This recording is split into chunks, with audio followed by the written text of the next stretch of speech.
Igwe akwụkwọ kena ọfụma na ya afọ ebe dị na ya Papyrus of Ani. Now, this is a documented little history about who we are. But if you are going to go deep and check how you are going to know that the significant ramifications you are going to find out in this place. First of all, that Ani. Then, when you go to study all they are going to talk about ancient Egypt, you're going to study deep history, world history. Because what they call today place Egypt is not Egypt.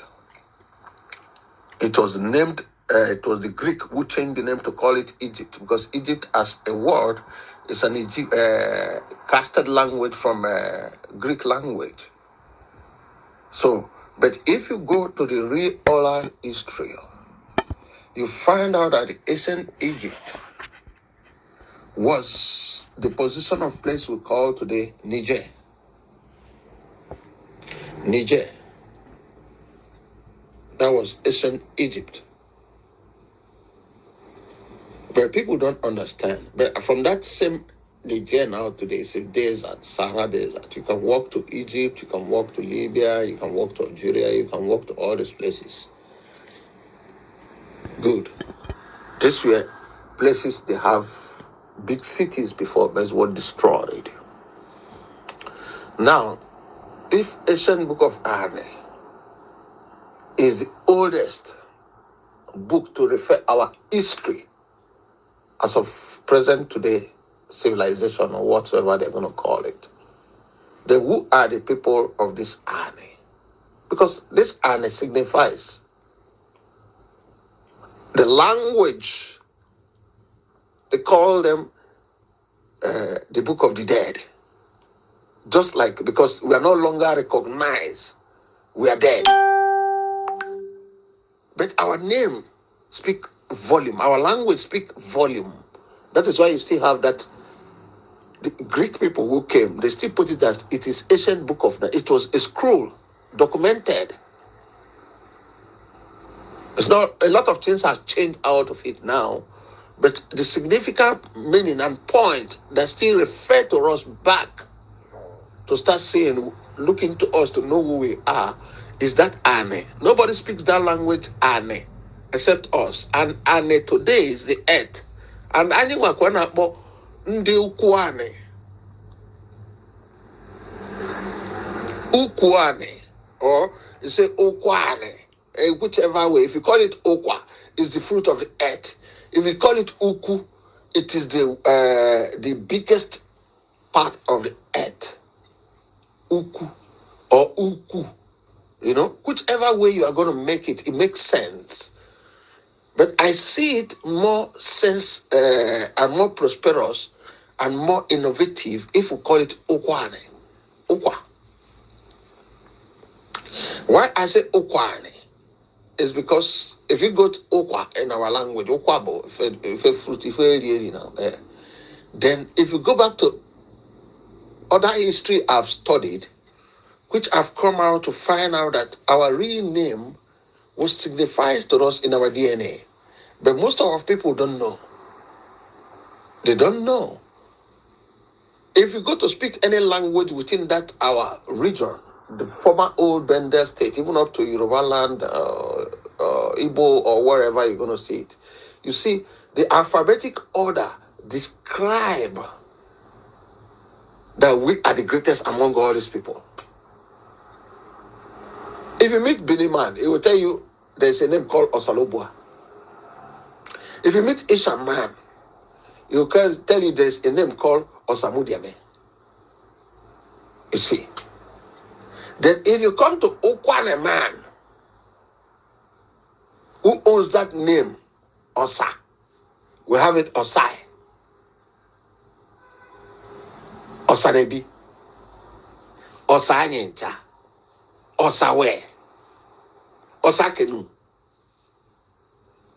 So, you have to say Osa. It's not a borrowed language in our dialect. No. It's indigenous. It's genetic. So only banana swan use osano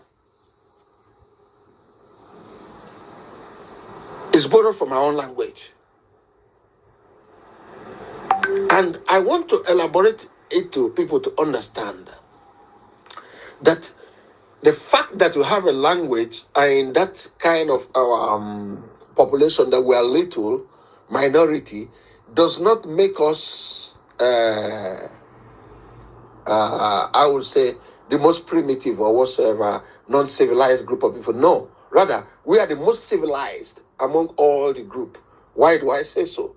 Because if you borrow from my language, that means I have a more innovative and creative casted language that you could use to address your situation. And for you to have a language, you must have built a complex civilization. Because language that comes from anywhere, you are going to look at it. Like when you say calculation, people say, yeah, the calculation started for Yoruba language because they play Ayo. No, but I still come back again. If you come back to my own land, calculation, onogo, for on a marigi fina, Ukwuani to when I bought Nchokoto. Nchokoto. All of a sudden I go, Iweri Bini, Yeweri Isha, Yeweri Igbo, Yeweri Yoruba, Yeweri Hausa. If they say yes, say yes, Yoruba play the Ayo. Yes, let us go back. Who was more civilized in the initial state that was using the other one's language to make a substitute language for himself for other expression? You find out that Igbos take 90%. That's the present Igbo today. Every other language, even the Bini take from us. The Asian take from us. Urobo take from us. Isokov take from us. So the invaders and the scientists who invaded Africa early stage, I'm talking about the 8th century, 9th century, 7th century, they noticed this in the earlier stage and said these people were the ancient people of this planet. They make it significantly. They were the Ukwuani people. But because of politics, they removed the Ukwuani. Then they removed the Ane. They said the ancient people of Ane. Anyway, it still describes us because nobody in any other dialect or any language in any part of the world who speaks Ane except us. Ukwuani, Kanyebo, Ukwuani Banese, Ishegwari, Yori.